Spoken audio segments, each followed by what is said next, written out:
Hi all, good morning. మా via చూసారా, morning ready అయిపోయింది. వాళ్ళ అక్కడ స్కూల్లో డ్రాప్ చేయడానికి. ఈరోజు మార్నింగ్ బ్లాగ్ ఇది. Please to like and share, subscribe to my channel. ఎవరైనా సబ్స్క్రైబ్ చేసుకోకపోతే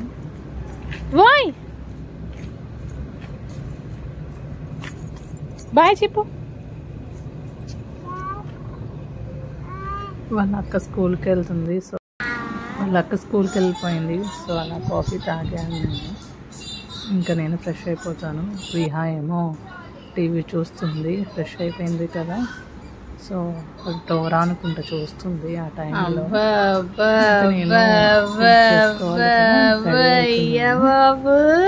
కొంచెం సేపు కొంచెం వాళ్ళ అక్క లేదు కదా. సో నాతో ఇక్కడ చూసారా డ్యాన్స్ వేస్తుంది.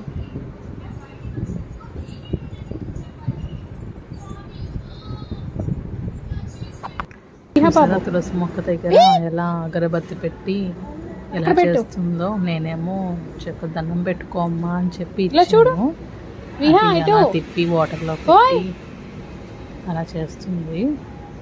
ప్రసాదం అక్కడ పెట్టాను నేను, ప్లేట్లో పెట్టి వాటిని వాటర్లో వేసేసి తను కొన్ని తినేసి అలా పెట్టింది. సో నా పువ్వులు కూడా దేవుడికి పెట్టేశాను. పెట్టేసిన తర్వాత ఇంకా దీపం ఒకటే పెట్టాలి. సో నాకు అలా నిండుగా ఉండడం ఇష్టం. ఇక్కడేమో శుద్ధ ముక్కలతో చూసారు ఎలా ఆడుతుంది. మొత్తం ఈరోజు లంగా జాకెట్ వేసుకుంది కదా. వాళ్ళ అక్కకి డౌట్, ఎక్కడికి వెళ్ళిపోతుంది చెల్లి, మీరు ఎక్కడికి వెళ్ళిపోతున్నారు అని. సో ఇంకా నా పూజ కూడా కంప్లీట్ అయిపోయింది.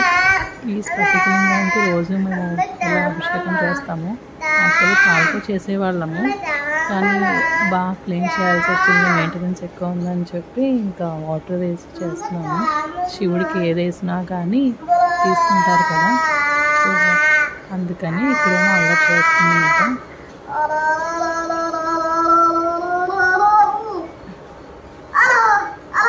చూసారా ఎలా చేస్తుందో, వెళ్ళిపోదా ఉంటుంది బయటికి. సో అది మాట. ఇంకా పూజ కూడా కంప్లీట్ అయిపోతే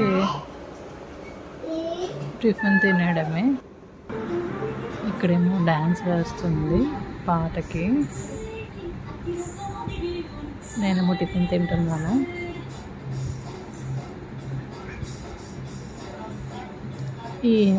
ఇలా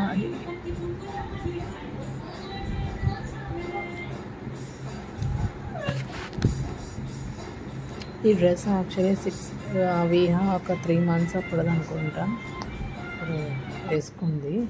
ఈ లోపు నాది రాగి సంగటి అండ్ ఎగ్ పొరటు కూడా రెడీ అయిపోతుంది. మా హస్బెండ్కి రోజు ఎగ్ పొరటే. ఈ లోపు మా అత్తయ్య గారు 1 kg ఆఫ్ ప్రాన్స్ తీసుకొచ్చారు. చాలా రష్ ఉందని చెప్పి చేయించలేదంట. సో నేనే అవి కూర్చొని చేద్దాము అని చెప్పి రెడీ అయ్యాను. సో అవి ఎలా చేయాలి అని చెప్తున్నాను. 1/2 kg అయినా ఉంటుంది. మీకు ఎలా చేయాలో చూపిస్తాను, చూడండి. ఫస్ట్ హెడ్ తీసేసి నెక్స్ట్ దీని పేరు, తర్వాత దీని బాడీకి ఉన్న తీసేసేయండి. ఇక్కడ నరం ఉంటుంది, కనిపిస్తుందా మీకు? తీసేసేయండి. అంతే చేయడం. నాకు ఫస్ట్ వచ్చేది కాదు. హాయ్ ఆల్, కేజీ రొయ్యలకి తొక్కెంత వచ్చింది.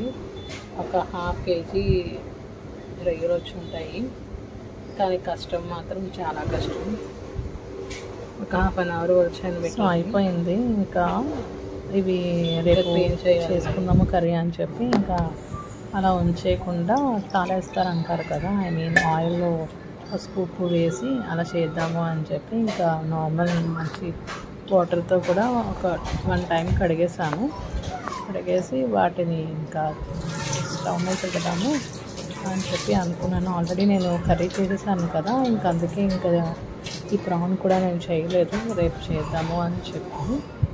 సో అది మాట. వాష్ చేస్తున్నాను. వాష్ అయిపోయింది. ఇంకా నెక్స్ట్ కొంచెం ఆయిల్ వేసాను. ఆయిల్ వేసి ప్రాన్స్ ఉంటాయి కదా, వాటిని ఆయిల్లో వేసి కొంచెం ఉప్పు పసుపు కూడా వేస్తాము. అండ్ కొంచెం వాటర్ వేయక్కర్లేదు, ఎందుకంటే ఆల్రెడీ ఇది వాటర్ వస్తుంది దీనికి. సో అలా దగ్గరికి అయిపోవాలి ప్రాన్ అనేది. అలా ఉంటే కనుక మనకి ఎన్ని డేస్ అయినా డీప్ ఫ్రీజ్ చేసుకుంటే బాగుంటుంది, పాడవ్వదు అన్నమాట. ఇలా ఉంచే కన్నా ఇలా ఆయిల్లో ఫ్రై చేసి ఉంచితే బాగుంటుంది. సో ఎప్పుడు కావాలంటే అప్పుడు మార్నింగ్ తీసుకొని బయట పెట్టుకొని మనం కర్రీస్ చేసుకోవడమే. సో అదే చేస్తున్నాను. కొంచెం ఉప్పు పసుపు కూడా వేసి వాటిని ఫ్రై చేస్తున్నాను అన్నమాట. ఈవినింగ్ వరకు తీద్దాం అనుకున్నా, బట్ ఈవినింగ్ ఆల్రెడీ మీకు అన్నీ తెలుసు కదా, సన్నజాజులు కోసుకోవడం అండ్ గ్రీష్మ స్కూల్ నుంచి రావడం ఇవన్నీ కూడా. సో అందుకే తీయలేదు. సో ప్రాన్ కూడా రెడీ అయిపోయింది. Thank you.